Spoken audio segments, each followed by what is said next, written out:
Уважаемый президент Российской Федерации Путин Владимир Владимирович, я, Ханов Альберт Шайсултанович, уроженец и житель города Уфа, представитель послевоенного поколения, обращаюсь к вам в канун юбилея Великой Победы, благодаря отцам которого мы живем в свободной стране.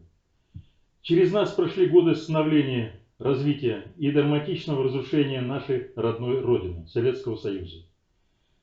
Глубоко вонзились в память трудные, голодные 40-е и 50-е.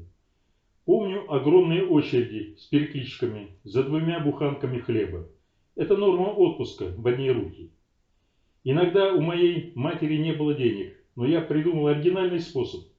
В 4 утра, занимая 2 очереди, одну из которых продаю и на вырученные деньги покупаю заветные 2 буханки. Какое же было счастье бежать домой с прижатым к детской груди хлебом и видеть на пороге маму, встречающую 4-летнего сына. Почему-то она тогда плакала. Конец 50-х и 60-е – это годы небывалого подъема энтузиазма советского народа. Миллионы семей из трущоб и коммуналок переселялись в построенные 5-этажные благоустроенные дома с отдельными квартирами. В начале бурных 60-х руководством страны организована кампания «Догнать и перегнать Америку» по производству зерна, молока и мяса. Догнать, естественно, не удалось.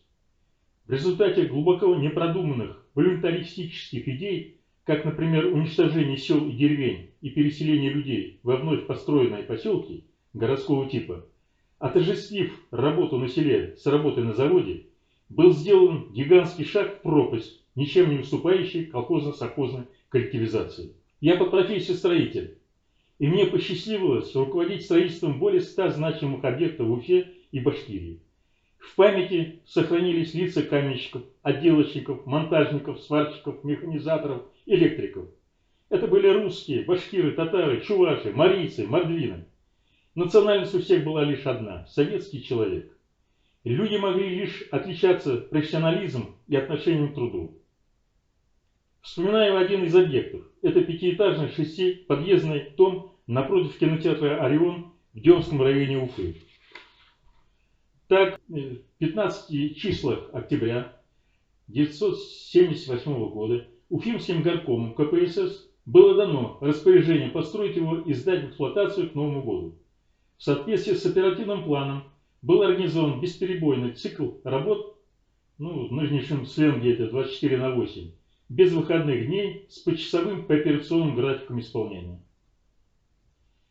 Мне часто приходилось наблюдать за работой специалистов высочайшего уровня мастерства и трудолюбия, на вдохновляющую работу мастеров, прорабов, и из-за необъяснимого до сих пор чувства к моим людям к горлу подходил какой-то комок и начинал щипать в глазах.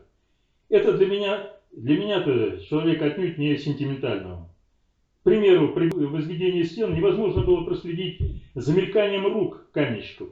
Нормой считалась укладка более 3000 кирпича в смену. В результате дом был сдан в эксплуатацию за 70 рабочих дней к Новому году. Уважаемый Владимир Владимирович, я часто, особенно после выдвижения меня на работу в Башкирский обком партии, стал задумываться над тем, почему же мы с таким народом, профессиональными и опытными, преданными своему делу, руководителями, с фантастическими природными ресурсами, застой и ухудшение экономики страны. Не помогали ни съезды, ни пленумы ЦК, ни решения правительства, хотя было понимание почему. То есть не могли перейти Рубикон необходимости поменять систему организации государства. Возможности социализма были полностью исчерпаны. Сверхактуальным стала необходимость идти по пути цивилизации, то есть принятием рыночных отношений и частной собственности. Табу для сохранения социализма могло быть преодолено лишь при определенных условиях. Разумеется, падение цен на ресурсы, холодная война и, соответственно, гонка вооружений явились решающими на судьбу страны факторами. Однако на примере сегодняшней России, при даже не вполне работающей модели рынка, мы вполне стабильны и жизнеустойчивы. Доказательством тому могу привести пример из своей практики. В канун нового 2000 года по приглашению правительства Башкирии в Уфу прибыл со своей делегацией мэр столицы провинции Лианин, города Шиньян, господин Суньдунь.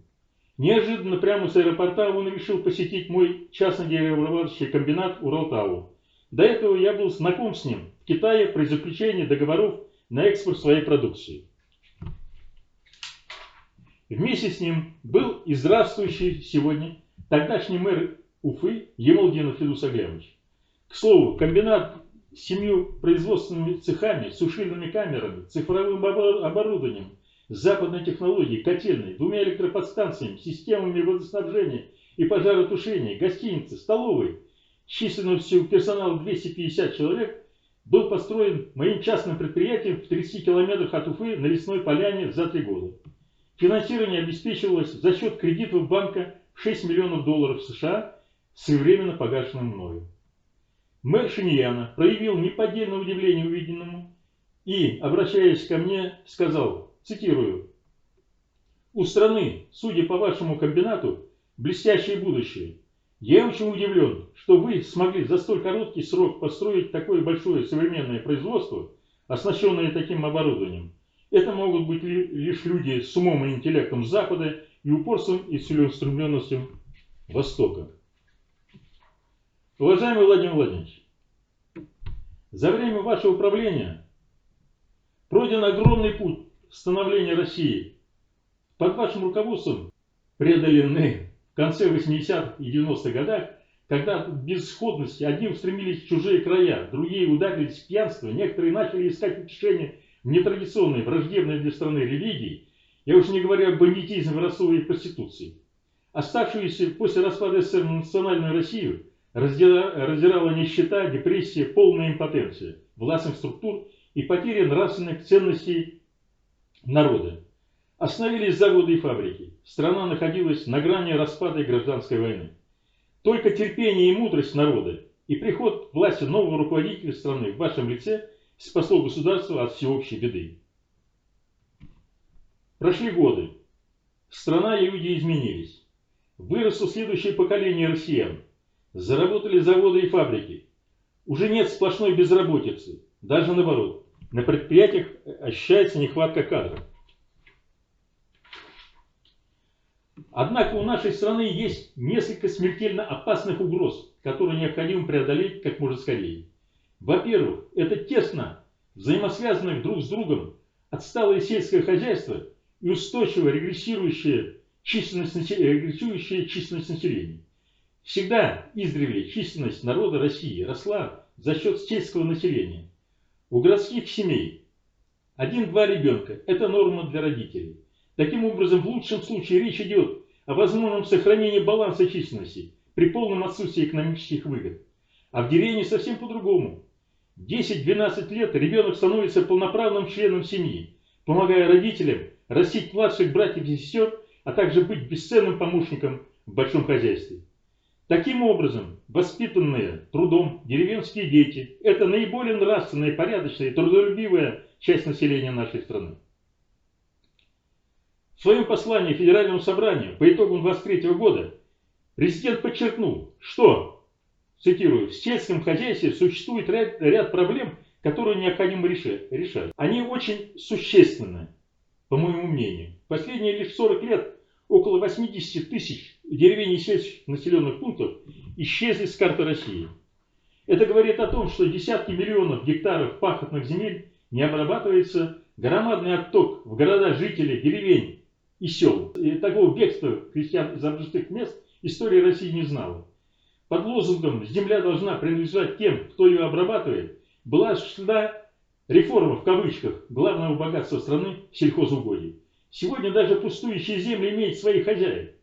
В результате различных преступных схем, подкупов, взяток, целенаправленного лоббирования, административных ресурсов земля обрела за бесценок новых помещиков. Так, на месте ликвидированных колхозов и совхозов созданы различные ООО с 1-2 хозяевами на несколько тысяч гектаров с 90% акций. Остальные акции для видимости распределяют на 50-60 человек. Таким образом, эти 1-2 человека за бесценок стали обладателями огромных наделов. Тут необходимо заметить, что успевшие стать обладателями главного богатства страны не заинтересованы стать настоящими хозяевами. Отсутствие селекционной работы, нехватка применяемых удобрений, а также низкий уровень культуры в земледелии являются главными отрицательными критериями качества и количества продукции. Несмотря на это, с огромных наделов земли у каждого землевладельца с продажей низкосортных и даже фуражного зерна имеются большие прибыли даже с продажи по бросовым ценам. Они не заинтересованы нарастить продукцию до высокой добавленной стоимости, до состояния мясной и молочной стадии, используя огромный потенциал нашей промышленности и тружеников села, в том числе тех, которые готовы вернуться в свои родные села при предоставлении им поддержки в организации своего бизнеса. Таким образом, для устранения проблем народонаселения страны необходимый, с моей точки зрения, совершенно безальтернативный вариант так необходимого для нашего народа — это формирование сотен тысяч крестьянских хозяйств с законным отторжением части земель у новоявленных латифундистов. В этом и только в этом ключ к решению также и демографии в стране. А попытки улучшения денежными вливаниями студенткам и школьницам не только невозможно, но и глубоко безнравственно. Вместе с демографией у нас могут возникнуть с подачи отдельных представителей регионов мысли с центробежными, националистическими и территориальными претензиями друг к другу, забывая о страшных последствиях, способных спровоцировать подобные проекты. Надо помнить, что накануне развала Советского Союза Татарстан, Башкортостан, Чувашия, Челябинская область и другие начали высказывать, по их мнению, взаимно аргументированные претензии к межеванию границ. А что будет, не дай бог, в случае развала России? Будут всплывать прежние обиды, истории бывших границ, отделенность от значимых природных ресурсов. Я уже не говорю о возможных этнических конфликтах. Особое беспокойство вызывает недавние события в Куштаеве и Баймаке, Республике Башкортостан. Не укладывается в голове, но благодаря СМИ об этом узнал весь мир, а некоторые недоброжелатели стали давать прогнозы о скором начале распада России.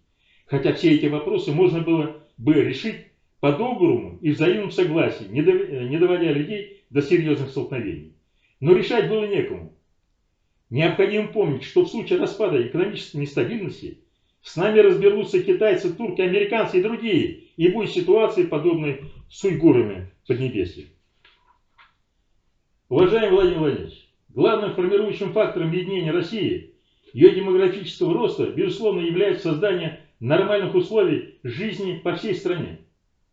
Сегодняшняя концентрация ресурсов страны в центре, так необходимой в период чрезвычайных ситуаций, хорошо работает.